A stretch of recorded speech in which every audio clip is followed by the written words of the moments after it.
Hey guys, this is Pokeversity with a really quick X and Y video outlining the differences between the three Kalos starters, Chespin the Grass type, Fennekin the Fire type, and Froakie the Water type.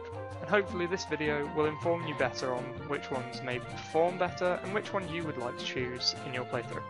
So let's have a look at Chespin first. Chespin is the pure Grass type starter, which at level 16 evolves into Quilladin, retaining its pure Grass type, and then at level 36 it evolves into the Grass fighting type Chestnut. Let's have a look at Chestnut's base stats.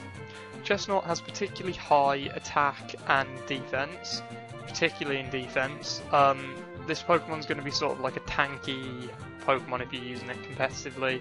As you can see, it's got quite bad speed.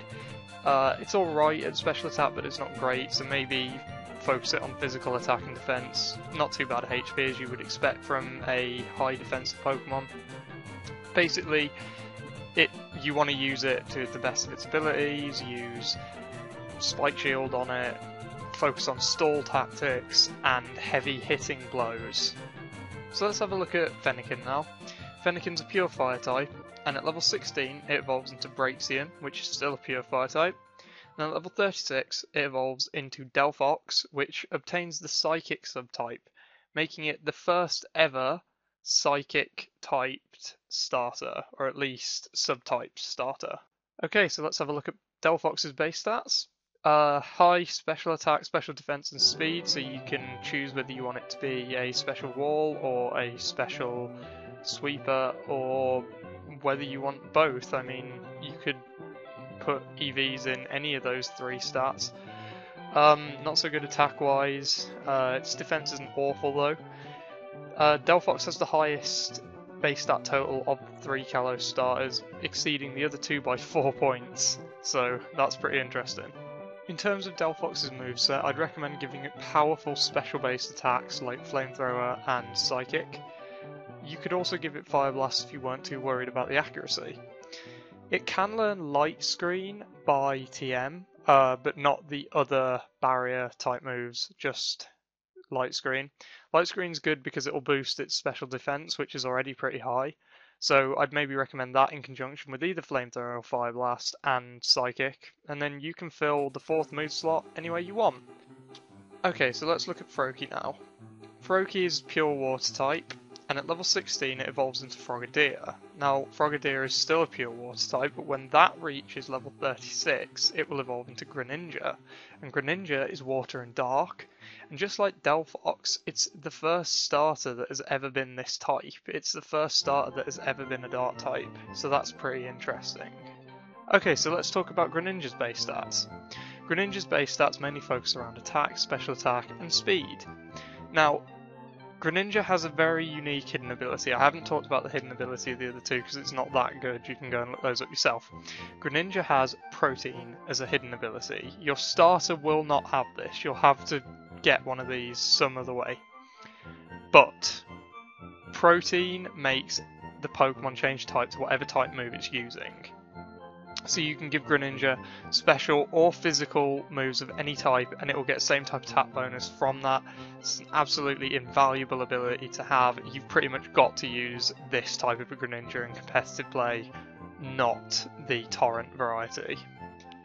Let's have a look at the Chespin line for in-game use. Chespin will be weak to 4 of the Kalos gyms, depending on where you evolve it, but for the sake of this, let's assume you evolve it. It will be weak to Bug, Fairy, Psychic, and Ice. Now, you'll probably have counter strategies in place for these by the time you get there, and obviously it will only be weak to Psychic and Fairy if you evolve it into Chestnut by the time you get to those gyms. Chestnut's only going to be strong against one of the gyms, and that's the Rock-type gym where you get the Cliff Badge. He won't have his fighting type by this point because you probably won't have evolved him into Chestnut, but regardless of that, his Grass type will be useful against this. Now let's talk about the Elite Four just quickly. Chestnut will be strong against the Steel and Water type members of the Elite Four, but will be weak to the Fire type. This gives Chestnut a grand total of 4 gym badges and 1 Elite Four member that it's weak to. Let's talk about the Froakie line really quick. The Froakie line is going to be potentially weak to the Rumble badge, but you might not have evolved it by then. It will also be weak to the grass type gym where you get the plant badge. It will also be weak to the electric type gym where you get the voltage badge. And if it is Greninja by the time you get to the fairy type gym, which I'm assuming it will be weak to the Pokemon there as well, where you get the fairy badge. So in terms of what it would be good against, Froakie's family will be good against the rock type gym and the psychic type gym once it's evolved into Greninja. Now if we have a look at the Elite Four, Greninja is going to be strong against Malva, the fire type Elite Four, and not actually weak to any of the other members. Okay, let's have a quick look at the Fennekin line. Fennekin's only going to be weak to one type, and that's Rock. I suppose technically it could be weak to the Bug type line, but it probably won't be because you won't have evolved it into Delphox by then. So, in terms of strength, Fennekin itself will be strong against Bug because Fire beats Bug, you should know that. It would be strong against the Fighting type gym if you'd evolved into Delphox by then, but I don't know if you will have. It will also be strong against the Grass type gym, resistant to the Fairy type gym, and strong against the Ice type gym. So, pretty good coverage on types for Fennekin line. Okay, so let's quickly talk about the Elite Four for Fennekin. Fennekin's going to be weak to Seabold of the Elite Four, who uses Water types, and strong against Wickstrom, who uses Steel types. So that's pretty much it for Fennekin. Fennekin has the least weaknesses out of the three starters and probably the most strengths over them, so it's probably the easiest one to use. Okay guys, so that's it for today. Thank you so much for watching and subscribe for more Pokemon content. Also follow me on Twitter at Pokeversity. Once again guys, thank you so much for watching, and I will see you guys next time.